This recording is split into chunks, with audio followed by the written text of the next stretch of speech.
সামনে বসা মুসলমান ভাইরা, পর্দার আড়ালের সম্মানিতা মা এবং বোনেরা, প্রশাসনের ভাইরা, প্রাণপ্রিয় গাজীপুরবাসী, কথা বন্ধ করেন, দাঁড়িয়ে না থেকে জায়গা পেলে বসেন, দেখতে ভালো লাগবে।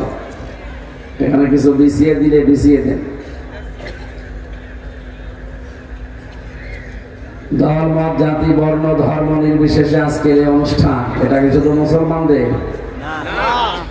এটা ক্লাস চলছে। আমরা 1 ঘন্টা খানিক ক্লাস করব, কোরআনের ক্লাস।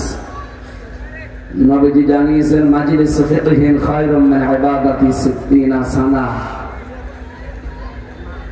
ইলমে দ্বীনের একটা মাজলিস যদি 1 ঘন্টা কেউ ব্যয় করে, 60 বছর নফল ইবাদতের চাইতেও বেশি সওয়াব পাওয়া যায়। সুতরাং আমরা এখানে ইবাদত মনে করে কোরআনে কারিমের নির্ধারিত আয়াতকে বোঝার জন্য একটা চেষ্টা চালাবো। বাড়ি যাওয়ার আগে যেন অপরাধগুলো আল্লাহ মাফ করে জায়গাটা নেকি দিয়ে পাল্টিয়ে দেন।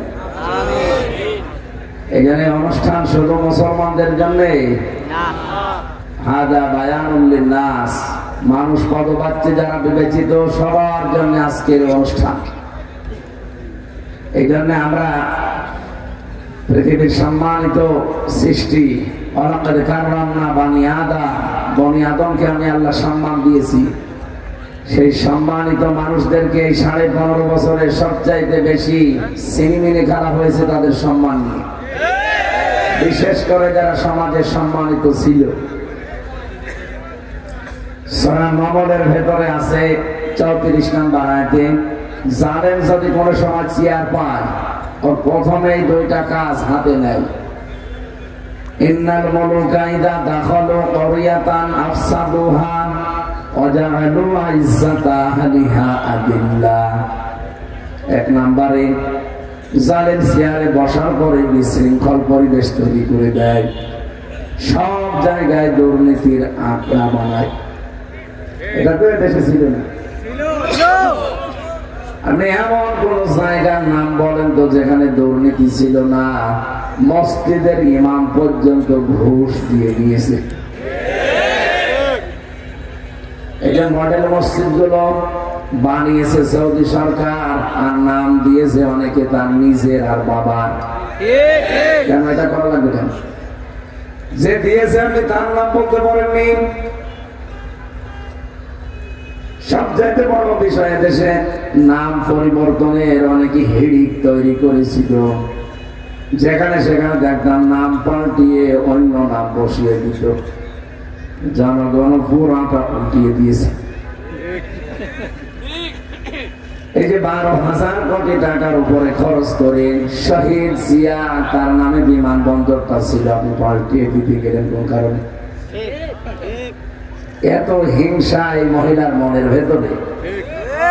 নিজের হিংসাকে বহিঃপ্রকাশ করার জন্য এই কাজগুলো হাতে নিয়েছিল। 1 কাপড়ে ম্যাডামকে বের করে দিয়েছে বাড়িতে, আল্লাহ পুরো উল্টিয়ে দিয়েছে। এই পৃথিবীতে যার দ্বারা যে কষ্ট মানুষ পাবে, ওই মানুষের দীর্ঘশ্বাস আরো সে পৌঁছিয়ে যায়।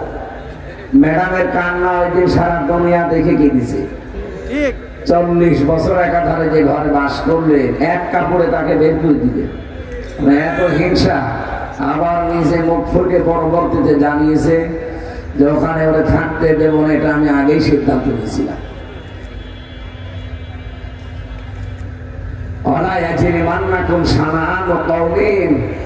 হিংসার বশবর্তী হয়ে কোন ব্যক্তি, কোন দল, কোন গোষ্ঠীকে একেবারে সমূলে ধ্বংস করে দিও না, তাহলে আল্লাহ তোমাকে নিজে দেখবে। এইটাই আল্লাহ করেছে। ওরা বাংলাদেশের সাতক্ষীরা, চাঁপাইনবাবগঞ্জ, বহু মুসলমানের বাড়ি ঘর পুরাটা বুলডোজার দিয়ে একেবারে শেষ করে দিয়েছে। আমার নিজের চোখে দেখা এই জেলাগুলোতে। এই জন্য আল্লাহ কয়েকদিন আগে আযাবুল বুলডোজার নাযিল করেছে। আযাবের নাম কি? 32 নাম্বার একেবারে বুলডোজার বানিয়ে। আর এটা এমনি বানাইনি। 1961 সালে আপনি জায়গাটার এখনো পর্যন্ত কাগজপত্র দেখেন, এখন চাষ হচ্ছে এগুলো। এই জমিটা খাস জমি। বঙ্গবন্ধু নাম নিয়ে বাংলার বন্ধু উনি। কেমন বন্ধু যে খাস জমিতে আপনি বাড়ি বানাবেন?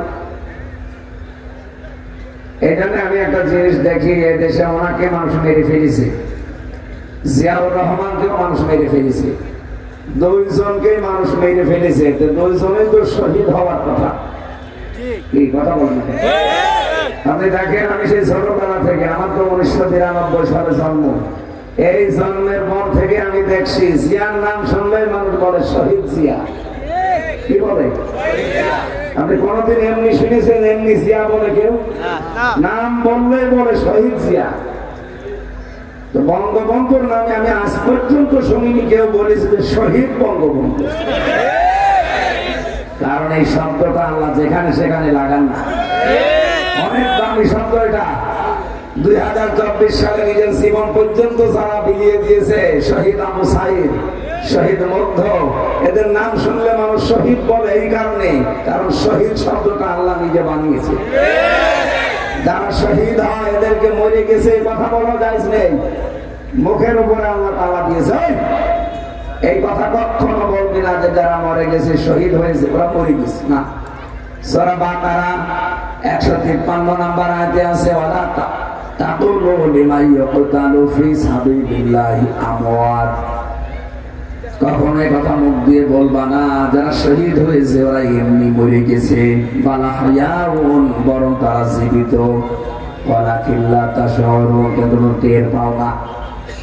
মানুষ যেহেতু মুখের পরে ধারণা করতে পারে অন্তরে, এই জন্য আল্লাহ অন্তরের উপরেও নোটিশ দিয়েছেন, ওয়ালা তাহসাবান্নাল্লাযীনা কুতিলু ফি সাবিলিল্লাহি আমওয়াতা বাল আহইয়াউন ইনদা রাব্বিহিম ইরসাকুন। সূরা আলে ইমরানের 169 নম্বর আয়াতে আছে, আর পৃথিবীর মানুষেরা এই ধারণাও করবা না যারা শহীদ হয়েছে ওরা মরে গেছে, ওরা কিন্তু জীবিত, ওরা আমি আল্লাহর কাছে রিজিক পাই। বলেন সুবহানাল্লাহ। গাজীপুরবাসী মানুষ কি ঘুমিয়ে থাকলে খাওয়া লাগে? তার মানে শহীদরা ঘুমায় না, ওরা এই জীবন থেকে আর এক জীবনে ট্রান্সফার হয়ে চলে যায়। যেহেতু জেগে থাকলে খাওয়া লাগে, এই জন্য আল্লাহ নিজেদের কুদরতের খাবার তাদেরকে খাওয়ায়। মানে শহীদ নাম শুনলে দেখবেন, জিয়ার নাম আসলে মানুষ শহীদ জিয়া বলে, আর বাকি আর যাদের নাম বললাম কে শহীদ বলে না। এই কারণে বলে না, কারণ এটা কবুল হওয়া লাগবে। এক কথা বলছেন না? 2016 সালে আমি যখন আরাফাতের ময়দানে পাশে মসজিদে নামিরা, কাবার ইমাম ওই সময় হজের খুতবা দিচ্ছিল, তিনি খুতবা দিয়ে আরবিতে বলছে শহীদ জিয়াউর রহমান, এই নামটা উচ্চারণ করেই তিনি একটা দোয়া পড়লেন। আইলাই লক্ষ লক্ষ মানুষকে যিনি মাথার উপরে নিম গাছ লাগিয়ে ছায়া দিয়েছে, এটা সাজারত জিয়া বলা হয়। আল্লাহ তুমি তাকে তোমার রহমতের ছায়া দিয়ে আটক করে দাও। আপনি চিন্তা করেন, লক্ষ লক্ষ হাসি সেখানে, কাবার ইমাম নিজে দোয়া করছে খুতবার ভেতরে, এমনি খুতবার দোয়াগুলো কবুল হয়ে যায়। আমি নিজে ওই ছায়া স্থান নিয়েছি নিম গাছের নিচে। শুধু বাংলার হাসিরা না, পৃথিবীর যত দেশ থেকে হজ করতে যায় মানুষ কিন্তু ওখানে আশ্রয় নেয়। একটা গরম দেশ, মাথার উপরে যখন এই ছায়াটা পড়ে এমনি মন থেকে তার জন্য দোয়া চলে আসে। আমার মনে হয় কোটি কোটি মানুষ কিয়ামত পর্যন্ত আসবে আর শহীদ জিয়ার জন্য মন থেকে দোয়া করবে। এমন জায়গায় দোয়া করছে, জায়গাটা যেমন তেমন না, আরাফাতের ময়দান, যে 10 জায়গায় দোয়া কবুল হয় তার ভেতরে এটা একটা। এটা মাজলুম পরিবার, ছেলেটা মারা গেল, মারা যায়নি আরাফাত, আরাফাতকে মেরে ফেলা হয়েছে। এমন এমন কাজ করে মানুষ মরে যেতে বাধ্য হয়। এক লোক বউ পিটাতে, বউ একদিন ডাক দিয়ে বলছে তুমি যেভাবে পিটাও আমাকে রাখবা না, যে কিলের ওজন দেখে টের পাও না। কোনদিন বলেছে যে আমি আরাফাতকে মেরে ফেলেছি? বলে না, এমন কাজ করেছিল যেন আরাফাত মরে যায়। আল্লামা শহীদ দেলাওয়ার হোসাইন সাইদি, সেও মারা যায়নি, তাকে মেরে ফেলা হয়েছে। এদের নাম পরিবর্তনের হিড়িক, এটা ইহুদি আর খ্রিস্টানদের কালচার। আপনি দেখবেন মুসা নবীর নাম ইহুদিরা পরিবর্তন করে দিয়েছে জোসেফ।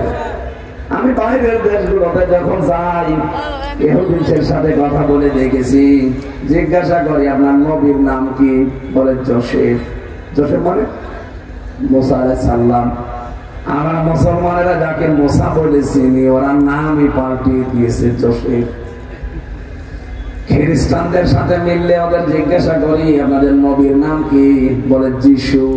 যিশু মানে ঈসা আলাইহিস সালাম। ওরা ইব্রাহিম নবীর নাম পাল্টিয়ে দিয়েছে আব্রাহাম। এই বাংলাদেশে নাম পরিবর্তনের হিড়িক তৈরি করে শহীদ আব্দুল কাদের মোল্লা, এই লোকটা কেউ পর্যন্ত কসাই কাদের বানিয়ে ফাঁসি দিয়েছে। আল্লামা দেলাওয়ার হোসাইন সাইদি, তার নামই দেলাওয়ার হোসাইন সাইদি, অথচ নাম পাল্টিয়ে দিয়েছে দেল্লু শিকদার। এই যে জালেমরা ক্ষমতায় বসলে প্রথম কাজ তাদের এইটা, বিশৃঙ্খল পরিবেশ তৈরি করে দেয়। 2 নম্বরে ওই দেশের যারা সম্মানিত মানুষ তাদেরকে অপমান করে।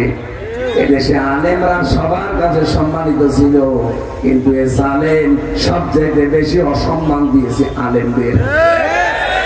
প্রশ্ন আসতে পারে, কয় অনেক আলেম তো তার কাছে ছিল, ওগুলো আলেম না, ওগুলো জালেম।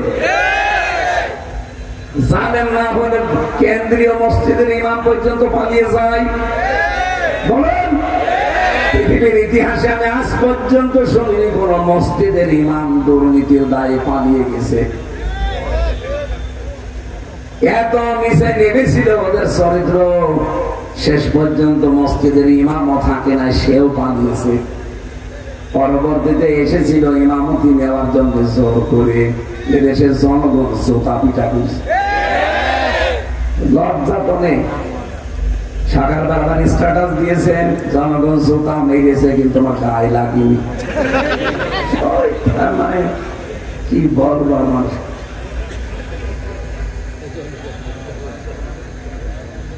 আমাদের একটু বাস্তবতার দিকে তাকিয়ে দেখছি, এদের ইমাম থেকে শুরু করে যত মানুষ ওদের দায়িত্বে ছিল, বিশেষ করে 1628 জন। দেশ চালাতে লাগে 1628 জন মানুষ বাংলাদেশে এখন চলছে। এই চেয়ার গুলোতে যারাই ছিল এখনো অনেকে পাল্টায়নি, এখনো অনেকে আছে। যেহেতু সংস্কার আরম্ভ হয়েছে, আমরা চাই এই চেয়ার গুলো থেকে জালেমদেরকে নামিয়ে দেওয়া। এরা থাকা অবস্থায় কিন্তু ষড়যন্ত্র থামবে না। কথা বলো না কেন? আমি ওই রুমে ছিলাম যে রুমে নাসিরউদ্দিন পিন্টু ভাই ছিল, ওনাকে মেরে ফেলা হয়েছে, উনি মারা যায়নি।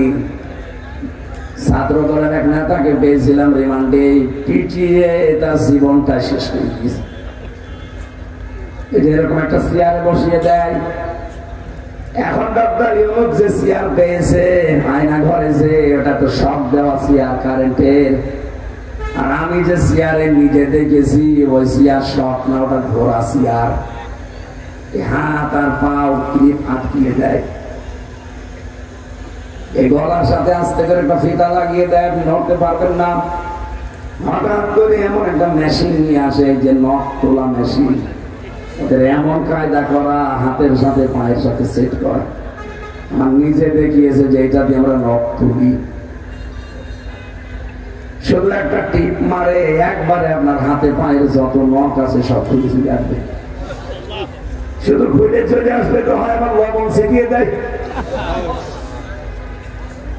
10টা দিন ওরা এমন কোন টর্চার নেই, আমার মাথা থেকে পা পর্যন্ত পড়ে নাই। 11 ঘন্টা আমার টাঙিয়ে রেখেছিল মাথায় দড়ি বেঁধে। কি করেছিলাম আমি? কোরআনের কথাগুলো মানুষকে সহজ সরল ভাষায় বলতাম, এইটা আমার অপরাধ। আমি আমার আগে যিনি ছাত্র দলের এক ভাই, বাড়ি চট্টগ্রামে, ওনার এই চেয়ারে বসিয়ে আমার সামনে দিয়ে নিয়ে গেল। বলছে আমরা একবার শুধু সুইচ টিপ দেবো, 1 মিনিটে 120 বার ঘুরবে। আপনার গলা আটকানো, হাত পা আটকানো, নড়িতেও পারবেন না। 1 মিনিটে যদি একটা চেয়ার 120 বার ঘোরে, 1 মিনিট পরে মনে হবে আমি 3-4টে দুনিয়া দেখতে পাচ্ছি। এই কষ্টগুলো এই মানুষগুলো সহ্য করেছে। এমনি এখানে বসে আছে 15.5 বছর আমাদের জীবনটা জাহান্নাম বানানো। একজন বিচারপতি বিদায় নেওয়ার আগে কথা বলেনি যে দেশটা আপনারা জাহান্নাম বানিয়ে ফেলেছে না, কথা বলে না। বিচারপতি আমাদের দেওয়া, ওদের নিজেদের বিচারপতি এই কথা যদি বলতে পারে, বিচার ব্যবস্থা কোথায় ছিল? যা মনে লেগেছে ওই একটা মহিলা তাই করছে। আর এই 1628টা চেয়ারে যারা ছিল এরা সব ওই জালেমার সব সহযোগী। আলেমদেরকে এত অপমান করেছে, ধর্ষণের মামলা দিয়েছে আলেমদের নামে। আল্লামা সাঈদীর নামে সর্বশেষ মামলাটা হচ্ছে ধর্ষণ। যে মহিলাকে সাজিয়ে নিয়ে এসেছে, অ্যাডভোকেট তাজুল ইসলাম জিজ্ঞাসা করছে, এই মেয়ে, মাওলানা সাঈদী আপনাকে ধর্ষণ করেছে? বলছে জি হ্যাঁ। আপনার জন্ম তারিখ কত? 1975। ধর্ষণ করেছে কত সাল? 1971। উনি বলছে মাননীয় আদালতে পয়েন্টটা লিখে, এ মহিলার জন্ম 75-এ, ও ধর্ষিত হয়েছে 71-এ, ওকে রুহের জগতে ধর্ষণ হয়েছে। এই চলছিল বিচার ব্যবস্থা। শুধু এইটা না, সারা দেশের অবস্থা একই। কিচ্ছু জানে না, ঘরে ঘুমিয়ে আছে। হঠাৎ করে ও চোখ খুলে দেখছে গাছে থানা হাজতে। কি গো এখানে কি তুই গাছ কেটেছিস? তখন স্বপ্নে বেশি বললাম। প্রত্যেক জায়গায়, সারা বাংলাদেশে সব জায়গায় 1 ইঞ্চি জায়গাও বাকি ছিল। আমি যে রাতে একটু ঘুমাবেন সে জায়গাও পাননি। ধানের খেতে বাঁশের নিচে মানুষ ঘুমিয়েছে, নিজের সাক্ষী। আর জানেরা এখন সাফাই গাছে কি করেছি আমরা, আমাদের পালিয়ে যাওয়া লাগলো। আবার কি করবে? কিছু যদি না করে থাকেন অন্তত আয়না ঘরের কারণ আপনার ফাঁসি হওয়া দরকার। এখানে জালেমদের প্রথম কাজ হবে ওই দেশে বিশৃঙ্খল পরিবেশ তৈরি করে দুর্নীতির আখড়া বানাবে। একটা জায়গা দেখাতে পারবেন যেখানে দুর্নীতি নেই? গত পরশুদিন ভিডিও বার্তা পাঠিয়েছে, বাংলাদেশের সব মানুষ শুধু আমারে গালি দেয়, দোষ কি আমার একা? আমার ছোট বোন রেহেনার দোষ নেই? দোষ তো আরো আছে। সে ভাবনার রূপপুরের পারমাণবিক কেন্দ্র থেকে কত কোটি টাকা মেরেছে, এখন সব প্রচার হচ্ছে। বাইরের দেশগুলোতে এত টাকা পাচার হয়েছে এদের। কয়েকদিন আগে মালয়েশিয়া ছিলাম, কোন জায়গায় তো ওরা উঠেও না। ওরা বানিয়েছে ওখানে সাহেব পাড়া। সাহেব পাড়ায় ওঠে না, ওঠে হোটেলে। যে হোটেলে উঠে দেখে 2 শয়তান বসে চা খাচ্ছে। কি গো এখানে? তো হুজুর আমরা আগেই বানিয়েছি। কেন সাহেব পাড়ায় থাকবেন না? ওখানে থেকে মায়ের খাবো, ওই জায়গায় থেকে মায়ের খাবো। বাংলাদেশ থেকে টাকা পয়সা পাচার করে আপনি কি করলেন? নিজেও এখন ভোগ করতে পারেন না। এদেশের 36 লাখ যুবক এখন বেকার।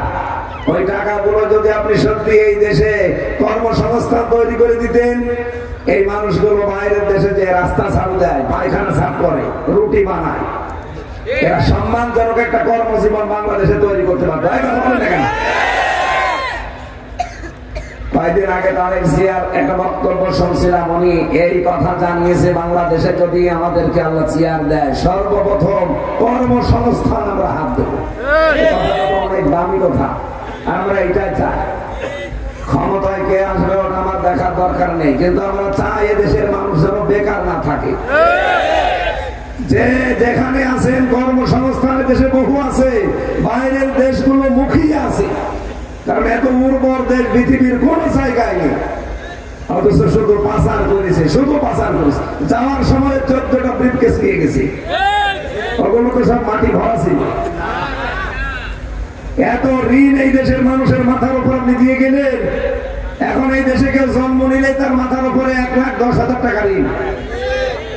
আর বলে আমার উন্নয়নের রোল মডেল বানিয়েছে। যত বড় বড় মেগা প্রজেক্ট নিয়েছেন, অত বড় বড় মেগা ডাকাতি হয়েছে। পদ্মা সেতু যে খরচ করে বানিয়েছে, 4টা পদ্মা সেতু বানানো যেত। এই জন্য জালেম ক্ষমতায় বসলে প্রথম কাজ হবে তাদের দুর্নীতির আঁকড়া বানাবে। তাই করেছিল। দুই নম্বরে সম্মানিত মানুষদেরকে অসম্মান করবে। যেহেতু পৃথিবীর সর্বশ্রেষ্ঠ সৃষ্টি আমরা মানুষ, এই মানুষের সম্মান নিয়ে সামনে যেন কেউ সিনেমিনি খেলতে না পারে, এ বিষয়ে সজাগ থাকা লাগবে। যারা আসবেন মানুষকে সম্মান দেওয়া লাগবে। কেন আল্লাহ আমাদেরকে সেরকম রাষ্ট্র উপহার পাওয়ার তৌফিক দেন, আমিন। পাশের দাদা বাবুদের ফাঁদে পা দিয়ে দেশটা ধ্বংস করার চেষ্টা ছিল, এখনো পর্যন্ত করে যাচ্ছে। 2732 জন মানুষ মেরে ফেললো, এখনো কোন অনুশোচনা আছে? কোন অনুশোচনা ভেতরে আছে? এখানে মানুষ যখন অপরাধ করতে করতে সীমা ছাড়িয়ে যায়, তখন আল্লাহ তার অপরাধ করার কারণে অনুশোচনা বন্ধ করে দেয়। এই যে আগামীকাল যে রাত আসতেছে, লাইলাতুল নিসফে মিন শাবান, এটা একটা গুরুত্বপূর্ণ রাত। এই রাতে আল্লাহ পৃথিবীর সব মানুষকে মাফ করার সিদ্ধান্ত নেয়। শুধু দুই প্রকার মানুষকে আল্লাহ মাফ করে না। এক নম্বরে যারা শিরক করে, দুই নম্বরে যারা মানুষ হত্যার সাথে জড়িত। সুতরাং এই 15 বছরে যত মানুষ হত্যা করেছেন কারণে অকারণে বিচার বহির্ভূত, আপনাকে আল্লাহ সবে বরাতে সবের কদর মাফ করবে না। খুনি যারা, যে মানুষগুলো মার্ডার মামলা করে, মার্ডার মামলার আসামি যারা, ওনার নামে এখন মার্ডার মামলা কত? 275টা। একটা মার্ডার মামলা হলেই যদি তার ফাঁসি হয়ে যায়, 275 বার তার ফাঁসি দেওয়া লাগবে। তো এমনি কদিন পর মরে যাবে। মানুষের জীবন নিয়ে সিনেমিনি খেলেছিল, এখন তাম দুনিয়ার কাছে হাসির পাত্র বানিয়ে দিয়েছে। ম্যাডাম অসুস্থ ছিল না কতদিন, মরে যাবে ভাব, একটু সহানুভূতি দেখানো তো দূরের কথা, বলতো যে এই বয়সে আবার বেঁচে থাকার দরকার। আর মানুষ, একটা মুরব্বী মানুষ 3-3 বার এসে প্রধানমন্ত্রী, তার ছেলেটা এমনি গেছে মরি, আর একটা ছেলে বাইরের দেশে, এটা মাজলুম মানুষ, মিথ্যা মামলা দিয়ে 6 বছর ছেড়ে রাখলেন তাকে। আবার বলে যে আবার বাঁচার ইচ্ছা করে, এই বয়সে আবার বেঁচে থাকার দরকার কি? তো এমনি মরে যাওয়ার কথা। এখন আপনি যা অবস্থায় আছেন, আমরা তো বড় দোয়া করি না, এমনিতে চলে আসে। সারা পৃথিবীর মানুষ এখন বলছে এই বয়সে বেঁচে থাকার দরকার কি, আর দেশে আসার দরকার কি? যেখানে আছে ওখানে থাকে। এই জন্য এমন কোন অপরাধ করে যাওয়া ঠিক না যেন আমার মাপের রাস্তায় বন্ধ হয়ে যায়। আমার কথা বলতে বোঝেন? সুতরাং এমন কোন কাজ সামনে যেন কেউ আঞ্জাম না দেন। এই যে গতকাল, আগামীকাল যে গুরুত্বপূর্ণ রাত আসতেছে, আল্লাহ প্রথম আসমানে চলে আসবে। বান্দা বান্দীদেরকে ডাক দিয়ে বলবে আমার কাছে ইস্তেগফার করো, আমি মাফ করে দেব। কিন্তু 2 প্রকার মানুষ আমার কাছে আসবে না। 1 নাম্বার যারা শিরিক করে, মুশরিক। শিরিক করলে আল্লাহ এত বেশি রেগে যায়। আজকে যদি এখান থেকে কোনো মানুষ বাড়ি যেয়ে দেখে তার স্ত্রীর কাছে পাশের বাড়ির একজন শুয়ে আছে, ভালো লাগবে? রাগ হবে না? এত বেশি রাগ হয়ে যাবে, শেষ পর্যন্ত পিটিয়ে আপনি বউকে মেরে ফেলবেন। রব্বুল আলামিন বলেন শুধুমাত্র কবুল করে বাড়িতে নিয়ে অন্য একজন এসে শুধু শুয়ে আছে, এটা যদি তোমার ভালো না লাগে, তোমার বীর্য থেকে শুরু করে হামজা পর্যন্ত আমি আল্লাহ বানিয়েছি। কথা বলে না কেন? বীর্য থেকে হামজা পর্যন্ত কারো হাত নেই, পুরাটা হাত কার? বাবা শুধু বিছানায় ছিল, এতটুকু শেষ, বাকি যা করার কে করেছে? এই জায়গা থেকে আমি এ পর্যন্ত নিয়ে আসলাম। আর আমি আল্লাহর সাথে তুমি একদম শরীক করো, অন্য কাউকে জুড়ে দাও, আমি আল্লাহ কিন্তু ওই স্বামীর মতো এগিয়ে যাই। এখানে শিরিক যারা করে তাদের এই রাতে মাপ নেই। কত বড় কঠিন কথা! শিরিক করলে ওই জায়গাটা পর্যন্ত আল্লাহ অনিরাপদ বানিয়ে দেয়, নিরাপত্তা থাকে না। আপনি দেখবেন কাবার যে চত্বর, কোন মানুষ যদি কাবার চত্বরে প্রবেশ করে, কোরআনে কারীম জানিয়েছে তাকে আমার আল্লাহ নিজে নিরাপত্তা দিয়ে দেয়। এই কথা বোঝে? কাবার চত্বরে কেউ গেলে তাকে নিরাপত্তা দেয় কে? ইন্না আউয়ালা বাইতিন বুদিআ লিন-নাস লাল্লাযী বিবাক্কাতা মুবারাকান ওয়া হুদাল লিল আলামিন ফীহি আয়াতুন বায়্যিনাতুন মাকামু ইব্রাহিম ওয়া মান দাখালাহু কানা আমিনা। সূরা আলে ইমরানে আছে কোন মানুষ যদি কাবার এলাকায় যায় আল্লাহ তাকে নিজে নিরাপত্তা দেয়। এই কারণে দেয় কারণ ঘরটা কার? আল্লাহ। আর জোরে বলেন আল্লাহ। ও মুসলমানেরা, বাংলাদেশের আমাদের এই দেশ কি কাবা শরীফ? বলেন বলেন। কাবা থেকে 600 কিলোমিটার দূর, 6000 কিলোমিটার। এই দেশটা যদি শান্তি, স্বস্তি, নিরাপত্তা দিতে হয়, এখানেও কাবা শরীফের মতো কিছু কাজ করা লাগবে। কাবা শরীফে কোন কোন কাজ নেই? কাবা শরীফে কাজ নেই, প্রথমে শিরিক নেই। কি নেই? আরো জোরে বলেন। বাংলাদেশের 56,000 বর্গ মাইল শিরিক মুক্ত করা লাগবে। এখানে নিরাপত্তা আল্লাহ নিজে দেবে। আপনার এই দেশে কত জায়গায় প্রকাশ্য গোপনে শিরিক চলছে, এমনকি হাজারো মানুষ এখানে আমাদের বিশ্বাসের ভেতরে শিরিক। এই কথা বলছে না? দেখেন তো আপনার কাছে এটা আছে কিনা? আল্লাহ যেটা পারে ওইটা অন্য কেউ পারে, এই বিশ্বাস করার নাম হচ্ছে শিরিক। এদেশে এরকম মানুষ আছে না নেই? বলেন বলেন। আছে মানে আমরাই। আল্লাহ যেটা পারে ওইটা অন্য কেউ পারে, এই বিশ্বাস যারা করেছেন সবে বড়াতেও তাদের মাপ নেই, আপনি ক্ষমা পাবেন না। সুতরাং আজকে আপনার বিশ্বাস পাল্টান, আল্লাহ যেটা পারে ওটা পৃথিবীর অন্য কেউ বলেন। সন্তান দিতে মাত্র শুধুমাত্র কে পারে? ছেলে দিতে, মেয়ে দিতে পারে কে? নাকি পৃথিবীর কোন পীর, কোন পানি পড়া, আপেল পড়া? কয়েকদিন আগে বগুড়ায় গিয়েছিলাম, এক লোক এসে আমার একটা আপেল দিয়ে বছর বছর আপেলটা পড়িয়ে দেন, ছেলে মেয়ে আমার হয় না। আমার আপেল পড়ে যদি ছেলে হইতো, তা আমার মেয়ে 3টা, আমার মেয়ে পরেরটা হইতো না। আমি সূরা ফাতিহা পড়া ছাড়া কি পড়বো? আপনাদেরকে সিক্রেটটা ওপেন করছে, যে যা করে, যে আমার তেল পড়ে দেন, পানি পড়ে দেন, ফু দিয়ে দেন, অন্য কিছু কিন্তু পড়ে না, সূরা ফাতিহা পড়ে ফু দেয়, কারণ এটা শেফা। আমি ওইটা হাতে নিয়ে কেবল আরম্ভ করেছি, আমার কানের কাছে মুখ নিয়ে বসে, হুজুর এমন আপেল পড়বেন যেন ছেলে হয়। আমি ছেলে দিয়ে বলছি। গাজীপুরবাসী বহু মহিলার ভেতরে এই শিরিকটা আছে বিশ্বাসে। আল্লাহ যেটা পারে ওইটা অন্য কেউ। সুতরাং কোন দরবারে, কোন বাবা, কোন মাজারে, কোন জেতা পীর, কোন মরা পীরের কাছে যাওয়া যাবে না। আমাদের যিনি জাতির পিতা, এই বানানোটা না, আসলটা আল্লাহ যেটা বানিয়েছেন, মিল্লাতা বিকুম ইব্রাহিম হুয়া সাম্মাকুমুল মুসলিমিন। আমাদের জাতির পিতা 86 বছর পর্যন্ত বিয়ের পরে সন্তান হয়নি। কত বছর? 86 বছর তিনি কোন মাজারে গেছে, কবরে গেছে, কোন বাবার কাছে বলেছে? তিনি প্রতিদিন এই 86 বছরে আল্লাহকে বলতেন, রব্বি হাবলি মিনাস সালিহিন, হে আল্লাহ আমাকে একটা নেককার সন্তান দান করো। রব্বুল আলামিন দোয়াটা কবুল করেছিলেন, কিন্তু 1 দিন 2 দিন 5 দিন পরে না, কত বছর? আপনি চিন্তা করতে পারেন, আল্লাহর খলিল বলা হয় তাকে। খলিল মানে আল্লাহর জন্য যিনি সবকিছু পারেন, আরবিতে তার নাম খলিল। এত বড় পাওয়ারফুল নবী, এই নবীর যদি বিবাহের পরে 86 বছর একাধারে দোয়া করার পরে কবুল হয়, আর আপনি 2-4 বছরে হাফিয়ে যান।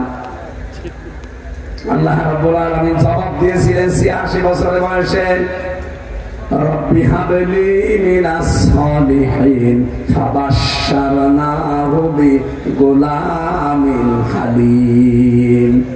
হে ইব্রাহিম, তোমাকে আমি হালিম দান করলাম। হালিম মানে চাচা হালিম না মামা হালিম। হযরত ইব্রাহিম চিন্তা করলেন, 86 বছর পরে আমি একটা হালিম পেলাম। হালিম মানে ধৈর্যশীল। হালিম মানে কি? কেমন ধৈর্যশীল সন্তান আমাকে আল্লাহ দিয়েছে। আমার দোয়াটা আসলে কবুল হয়েছে কেমন আমি দেখবো। এই জন্য 13 বছর যখন বয়স তার, তাকে আল্লাহ জবাই করার জন্য স্বপ্ন দেখালেন। তিনি এসে সন্তানটাকে ডাক দিয়ে বললেন, ইয়া বুনাইয়া, হে আমার কলিজার টুকরা সন্তান, ইন্নী আরা ফিল মানাম আন্নী আযবাহুকা ফানজুর মাযা তারা। আমি স্বপ্নে দেখলাম তোমাকে জবাই করছে, এখন তোমার রায় বলো কি করব? প্রশ্ন আসতে পারে যে আল্লাহর নবী ইব্রাহিম বিধান পালন করছে কার? আরো জোরে বলেন কার? যিনি বিধান পালন করে সাহায্য করবে তিনি ইসমাইল। আল্লাহর বিধান আমি পালন করবো, আমার ছেলের কাছে অনুমতি নেওয়া লাগবে কেন? এই কারণে তিনি অনুমতি চেয়েছিলেন। তিনি চিন্তা করলেন আমি 86 বছর বয়স পর্যন্ত দোয়া করলাম যে আমাকে তুমি নেককার সন্তান দাও। আল্লাহ যে বললেন আমি তোমাকে একটা হালিম দিলাম, সুসংবাদ দিলাম হালিম সন্তানের। কেমন ধৈর্যশীল সন্তান দিয়েছে এটা আমি পরীক্ষা করে দেখবো, এই জন্য তিনি অনুমতি নিতে গিয়েছিলেন। সন্তানটাও এরকম ডাক দিয়ে বলে বাবা আপনি যা আদিষ্ট হয়েছেন ইয়া বাতি ফাল মা তুমার সাতাজিদুনি ইনশাআল্লাহু মিনাস সাবিরিন। আপনি আপনার আদিষ্ট কাজটা করেন, আমাকে আপনি ধৈর্যশীলদের মধ্যে পাবেন। ধৈর্যশীল পাবেন এ কথা বলেন নাই, তাহলে 1 বছর দিতেন।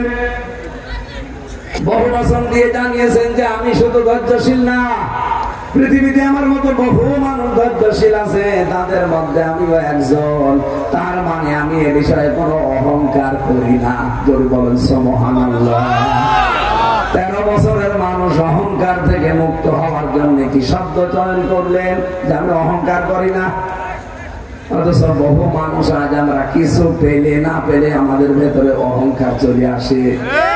কথা বলেন। হযরত ইব্রাহিম তিনি রেডি হয়ে গেলেন। না এখানে তাকান, আমরা দেশে বসে আছেন, এখানে শিক্ষা নেওয়া লাগবে। হযরত ইব্রাহিম তিনি হাতে নিলেন ছুরি, ইসমাইল গলা দিয়ে দিয়েছে। চিন্তা করেন তো যে অবস্থা এখন আছে, আল্লাহর অর্ডার যদি ওই ছুরির উপরে না হতো গলা কেউ বাঁচাতে পারতো? আরো জোরে বলেন। যে কথা বলতে চাই আমি এখান থেকে, কোরআনে কারিমের সূরা সাফফাতের এই 99, 90, 100 নম্বর আয়াত থেকে একটা বিষয় নিয়ে যান আজকে। ইব্রাহিম নবী তিনি আল্লাহর বিধান পালনের জন্য প্রস্তুত, আর ইসমাইল নবী আল্লাহর বিধান পালন করতে সাহায্য করার জন্য প্রস্তুত। তখন আল্লাহ ডাক দিয়েছেন অনাদাইনাহু আইয়া ইব্রাহিম। হে ইব্রাহিম আমার ডাকটা শোনো, তোমরা যা করলে আমি আল্লাহ কিন্তু দেখেছি। বাংলার মুসলমানেরা এখান থেকে আজকে একটা শিক্ষা আমি বের করেছি, যেহেতু আল্লাহ ফালাম্মা আসলামা 2 বছর দিয়েছেন, 2 জনে যখন আল্লাহর বিধান পালনে রাজি হয়েছে, এগ্রি হয়েছে, তখন বিধান পালন করা সহজ হয়েছে। ইব্রাহিম যদি বলতেন আমি জবাই করব, ইসমাইল যদি বলতেন না আমি জবাই হব না, জীবন আল্লাহ বিধান পালন হতো? ইসমাইল নবী যদি বলতেন হ্যাঁ আমি জবাই হয়ে যাব, ইব্রাহিম নবী যদি বলতেন না আমি জবাই হব না, জীবন হতো? সুতরাং বাংলাদেশে আর যারা দায়িত্বে আসবে তাদেরকে ইব্রাহিমের ভূমিকা পালন করা লাগবে। আমরা 18 কোটি জনগণ ইসমাইলের ভূমিকা আসতে চাই। এই দেশে তখন আল্লাহর বিধান কায়েমে কেউ বাধা হয়ে দাঁড়াতে পারবে না। আমরা ইসমাইলের ভূমিকা আসতে রাজি আছি না নেই? গাজীপুরবাসী শিরিক মুক্ত জীবন তৈরি করলে আমার আল্লাহর পক্ষ থেকে নিরাপত্তা আসে। এর প্রমাণ কাবার চত্বর। যেহেতু কাবার চত্বরে প্রবেশ করলে ওই জায়গাটাতে আল্লাহ নিজে নিরাপত্তা দিয়ে দেয়। বাংলাদেশের এই 56,000 বর্গ মাইল যদি আমরা শিরিক মুক্ত করতে পারি, আল্লাহর কসম এখানে আল্লাহ নিরাপত্তা দেবে। সূরা আনআম 7 নম্বর পারা 17 নম্বর পৃষ্ঠা 1ম নম্বর লাইনের 82 নম্বর আয়াতের প্রথম অংশে আছে। এটা তাফসীরে ফি জিলালিল কোরআনে পাবেন। রব্বুল আলামিন গ্যারান্টি দিয়েছেন আল্লাযীনা আমানু ওয়া লাম ইয়ালবিসু ঈমানাহুম বিযুলমিন উলাইকা লাহুমুল আমন ইলা আখির আয়াত। এই দুনিয়াতে যারা ঈমান আনে আর ঈমানের সাথে শিরিক মিশ্রণ করে না, আমি আল্লাহ নিজের পক্ষ থেকে তাদের ঘোষণা দিলাম এরা নিরাপত্তার হকদার। বলে সুবহানাল্লাহ। মানুষকে নিরাপত্তা দিতে পারে র্যাব, পুলিশে, আর্মিতে? কে বলেন তো? আল্লাহ। আল্লাহ পাক বলেন প্রতিটি মানুষের কাঁধের উপরে ফেরেশতা আছে, একে চলাফেরা করানোর জন্য আমি আল্লাহর গাইডলাইন আছে। এই ফেরেশতারা যদি আপনার পেছনে দায়িত্ব পালন না করে আপনি এক পা হাঁটতেও পারবেন না। কোরআনের কথা আমাদের বিশ্বাস হয়? কথা বলেন হয়? যেহেতু সব দায়িত্ব আল্লাহর, উনি বীর্য থেকে পর্যন্ত আল্লাহ আমার বানিয়েছে, সুতরাং নিরাপত্তা একক সত্তা উনি দিতে পারেন। উনি নিজে ঘোষণা দিয়েছেন যারা শিরিক মুক্ত জীবন তৈরি করবে, তাদের ঈমানের সাথে শিরিক মিশ্রণ করবে না, তাদেরকে আমি নিরাপত্তার হকদার বানিয়ে দেব। সুতরাং এই বাংলাদেশ এখনো অনিরাপদ। এখনো পর্যন্ত উগ্রপন্থী হিন্দুরা কত কায়দা কৌশল চালিয়ে যাচ্ছে ট্রাম্পের সাথে মিলমিশ করে এই দেশটাকে এখনো বিশ্বের কাছে জঙ্গি রাষ্ট্র বানানোর চিন্তায় আছে। আপনি এমনি দেখছেন মোদী সাহেব চলে গেছে ট্রাম্পের কাছে, আল্লাহর ইশারা মোদী যখন গেছে ওখানে ট্রাম্পের কাছে বাংলাদেশ নিয়ে কিছু বলবে, ঠিক সেই মুহূর্তে আন্তর্জাতিক মিডিয়া নিয়ে ডক্টর ইউনূস হাজির আয়না করে। এমন রুটি চেয়েছে যে আন্তর্জাতিক সংস্থাগুলো বিশেষ করে জাতিসংঘ সব উঠিয়ে দিয়েছে। মোদী যে কিছু বলবে সে মুখ আর নেই। উগ্রপন্থী হিন্দু যারা বিশেষ করে আমেরিকা আছে, এরা এত সূক্ষ্ম ব্রেনে কাজ করছে বাংলাদেশ অস্থিতিশীল করার জন্য। এটা জঙ্গি বসবাস করে এরকম কিছু ধোয়া তুলে দেশটাকে আবার ওই সালেমার হাতে তুলে দেওয়ার চিন্তা ভাবনা করছে। এই জন্য সংস্কার খুব তাড়াতাড়ি করে নির্বাচন দেওয়া দরকার, কারণ নির্বাচিত সরকারের হাতে না গেলে ও সালেমা তো বসে নেই, আর ওরা তো গরুর চোনা খাওয়া মানুষ, আমরা খাই গরুর দুধ, আর ওরা মাথা খুব সমস্যা মাথা চিন্তা ভাবনা নিয়ে গিয়ে যাচ্ছে। এদেশে বহু কুলু তৈরি করেছিল, একটাও ধপে টেকে নাই, একটাও হালে পানি নেয়নি। তখন এখন চিন্তা করছে দেশকে কি করে জঙ্গি রাষ্ট্র বানানো যায়। এই যে মানুষ এক জায়গায় টুপি মাথায় দিয়ে বসে আছে, জমান নামাজ পড়ে বের হয় হাজার হাজার মানুষ, ওইটা তখন ফটো তোলে, কারণ দাড়িওয়ালা টুপিওয়ালা মানুষ মসজিদ থেকে বের হয়। একটা জানাজায় দাড়িওয়ালা টুপিওয়ালা মানুষ যায় না, এটা ছবি তুলে এই উগ্রপন্থী হিন্দু যারা আছে এটাদের রেকর্ড হচ্ছে, আমি জানি ওদের কেন যাবে।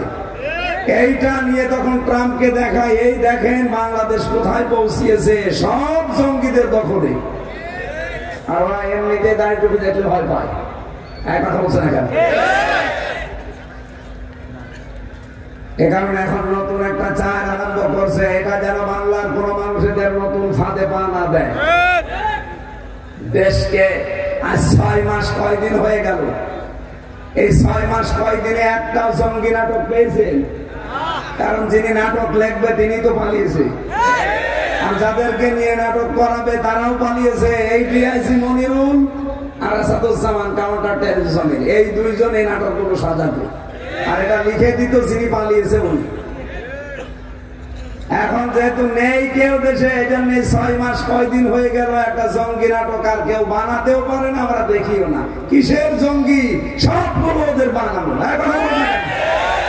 সুতরাং আন্তর্জাতিক মিডিয়াতে বারবার প্রচার করা লাগবে দেশে জঙ্গি বলে কিছু নেই, এগুলো সব ওদের বানানো নাটক। কয়েকটা যদি উগ্র থাকে তারা জেলখানায় পড়ে আছে গাজীপুরের কাশেমপুরে। আমি 3 বছর ছিলাম ওখানে, দেখেছি। আল্লাহ দলের প্রধান আছে একজন, আব্দুল মতি, এই গাজীপুরের কাশেমপুরে। জিজ্ঞাসা করলাম কি আপনি? বলছেন আমি আল্লাহ দলের প্রধান।